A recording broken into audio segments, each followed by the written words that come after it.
focus on signing artists and being a CEO of a label. Like, I'm gonna get old one day. I ain't trying to be on stage like Boosie rapping when he 40, 50 years old. I ain't trying to be doing that. I want to pull up like Birdman with my artists, or pull up like QCP with my artists, or you know the other side. You know, all them old, you know, say their name. I don't care, but I don't answer to nobody but God. You hear me? I do not answer to nobody but God. So this tongue right here, this shit might say some shit that you probably just be like, oh, so tripping. I don't answer to nobody but God.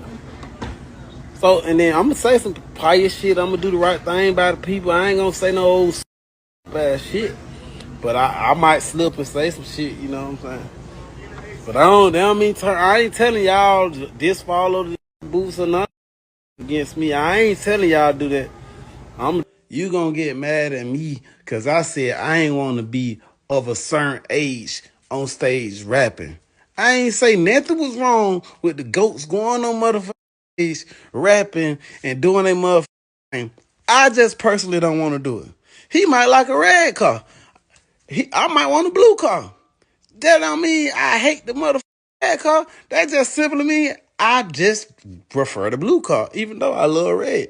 But however, motherfucker can't say everybody on block or Ralo this is this. Man, I ain't diss that motherfucker nigga. Like, hey, have a good time. That's on him. I just choose that when I get that age, I want to be worshiping my Lord. I want to be, deep involved in my religion and in my community. That ain't what I want to do. I don't want to be doing that type of Media Monster J-Do tapping in, man. Y'all like, comment, subscribe, all that. Let's get to it. All right. Boosie and Ralo been throwing shots at each other. Okay, scratch that. Really, it been Ralo throwing shots at Boosie. Ralo been having problems with Boosie since Boosie called him out for being a snitch or whatever for the situation. Y'all feel how you feel. We'll talk about that another time. I'm just keeping this topic where it's at right now. Ralo called out Boosie, as y'all seen in the previous clip, for being a 40-year-old rapper touring. To me, which is stupid. Ralo looks stupid doing that because Boosie has hits, just like a lot of artists that are in their 40s and 50s. If they can still go pick up bags every weekend to perform, ain't nothing wrong with that, because everybody always leaning on that boss title. I'm a boss, but always it's 30 NBA teams and it's 30 owners, but there's hundreds of players. There's 10 players on each team. You get what I'm saying? So everybody can't be a boss. So while we throw this boss talk out here and there, everybody can't be a boss, and everybody's not a successful, record label CEO. It's not an easy job. So if you can still be a player and you still can be a rapper and you can be in your 40s and 50s still picking up bags, salute to you. Just like 50 Cent, just like Snoop Dogg, just like Boosie. I'm in Houston, Texas, just like a lot of our artists out here in Houston, Zero, Slim Thug. These dudes are still in their 40s and they still going to go pick up $10,000, $20,000 show gigs every weekend if they got to. The money there, why not go get it? But, so Boosie responded to Ralo and said, I have not spoke on you in years, Ralo, but you hurt about what you did. What you did, LOL. I'm grateful that I'm still making $150K a weekend and selling out shows. You don't have a rap career and never have one. And you're right, you could be a CEO, because one thing you can't do is make music. God did not give you that talent. Every other month you mentioning me, shaking my head. Get me off your mind and stop using my name for clout. You got my line if you want to tell me something. I'm the same nigga did a verse and video for free for you when you was locked up and refused to take the 10K. You was trying to pay me. You get no points for shit like this. Anyways, I'm about to go listen to some beats and make some music. I just hope you not doing the same thing. So, Boosie threw some slugs up in there, because Ralo, well, let's be honest, Ralo ain't really got hits like that, bro. Like, Ralo music ain't, like, people don't know Ralo like that if we been 1,000. So he has to go and try to become the CEO route, because rapping wise, Ralo ain't the biggest rapper. He don't got a lot of fans because when he raps, he has a squeaky voice and things like that. I enjoyed Ralo when he first came out a little bit. He had a few songs I listened to, but a lot of people, they couldn't deal with his voice. He's not the most lyrical. A lot of things he rapped about was just street shit. So then Ralo came back with a response to Boosie and said, Auntie Boo Boo, I love you, and maybe we can sit and drink us a Coke 45 and talk. But you get on the internet and telling the world I got your number, and you know damn well I've been in prison for 6 years. You ran to the Breakfast Club before calling me a rat in front of the whole world, like it's against the street code to pay the bros and take your charge, like I tried to do. Or maybe that's a snitch move, huh? I ain't dissing you, bitch. I'm just loving you publicly.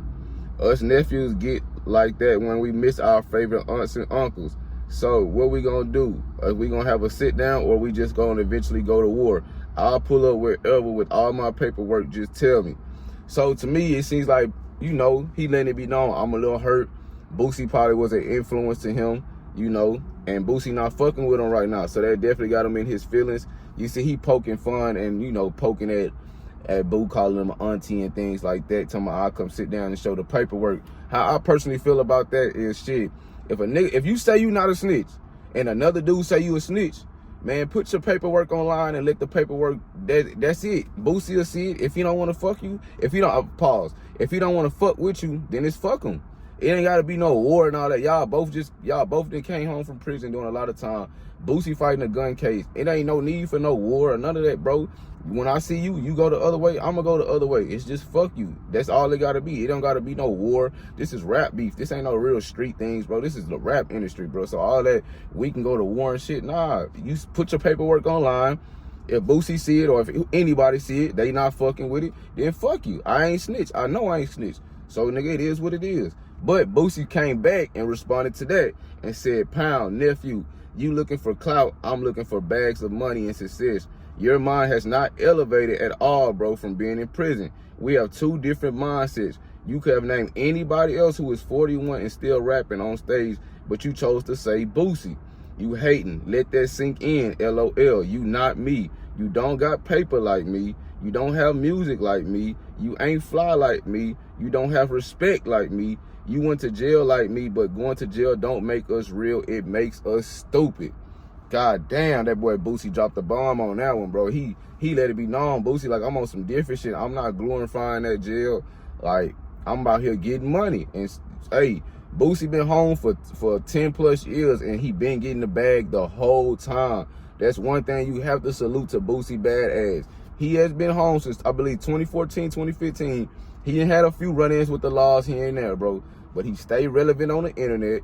His interviews do numbers. He's funny, you feel me? And Boosie stay getting the back end every weekend. He's touring in the South. What Boosie gonna do is that Chitlin Circle. He gonna do that Mississippi, Louisiana, Arkansas, you know what I'm saying, Carolinas, Georgia. He gonna Texas. He gonna do that Chitlin Circle. He gonna make his runs around the South, making hundreds of thousands each weekend. As he just posted his back end, what he made this weekend. He just showed y'all he made 100,000 plus just off of performing some old songs as a 40-year-old man. So to me, that's not a bad life. Also Boosie, also Ralo, I mean, you can't hate on Boosie because Boosie, he's not even just doing rap. Boosie got blues music that's doing numbers. Pete, 10 million. He got another million. 35 million. This is blues song. This ain't even his rap category. This ain't Wipe Me Down or this ain't Zoom, none of that. This is Boosie in the blues category still doing numbers. So you gotta salute that. Compared to look at Ralo numbers. Ralo, you barely cracking the M. You barely cracking 3. So I understand why you trying to go the CEO route, because your music really ain't selling like that, player. You know what I'm saying? So y'all let me know how y'all feel. It really all started from them snitch allegations and things. It's kind of hard for me to do the snitch topics because that shit get too deep and I would have to really sit there and read the paperwork and get an understanding. From what I understand is Ralo kind of put it on somebody else who wasn't tripping about him putting the charge on them, you know. But when that video came out of Ralo talking about, you know, I had to make it look juicy for him, that hurt his image. You know, I had to make it look juicy for him. You know, people was fucked up when they heard that. Especially when you trying to compare your prison sentence or your street life to Boosie. I'm not saying he ain't as street as Boosie or nothing like that. But Boosie went to death row, didn't say nothing. Boosie sat down on death row and was facing the electric chair or the needle and didn't say nothing, bro. He was willing to die in prison, bro. That's a totally different mindset, bro. That's why Boosie talked the way he talked, because Boosie like, man, I didn't went through hell. I went through the fire, bro. I was on death row. I was in what's the hell? Anglo, I forgot the thing name prison in Louisiana. Y'all know what I'm talking about, the Louisiana State Penitentiary. I've been through the fire, bro. So Boosie can talk his shit. Phil, you can say what you want, but Boosie can talk his shit because he done lived it. Real talk. But y'all like, comment, subscribe. Let me know what y'all think. Appreciate ya.